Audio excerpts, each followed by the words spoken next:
जर इथं जर बघितलं तर काय झालंय की ह्या प्लॉटला गारपीट पण झाल्या आणि दुसरं म्हणजे पाण्याचा ट्रेस आहे. आणि जिथं बऱ्याच बागायतदारांचा प्रश्न यायला लागलाय की सबकेन करायचं का सरळ काढी करायची.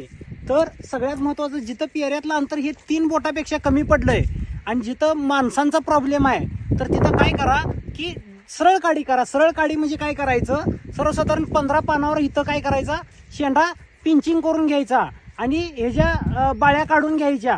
म्हणजे काय होतंय की ही सरळ काढी होत्या का, तर ह्याच्यात काय झालंय, हे जे पेऱ्यातलं अंतर आहे तर हे पेऱ्यातलं अंतर काय झालंय, कमी पडलंय.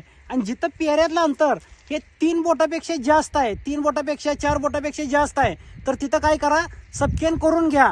म्हणजे काय होतंय की ह्या काडीपेक्षा ह्या काडीला माल जास्त येतोय आणि इथं सबकेन केलं तर काय होतंय, स्टॉप आणि गोची परिस्थिती होती. म्हणजे इथं माल पण भरपूर येतोय आणि इथं पण माल भरपूर येतोय.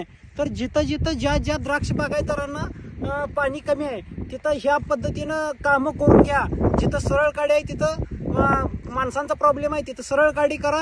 जिथं पाणी चांगलं आहे, माणसांचा प्रॉब्लेम नाही, पेऱ्यातलं अंतर जास्त आहे, तर तिथं काय करा की सबकेनचा 5-6 पानावर शेंडा मारून घेऊन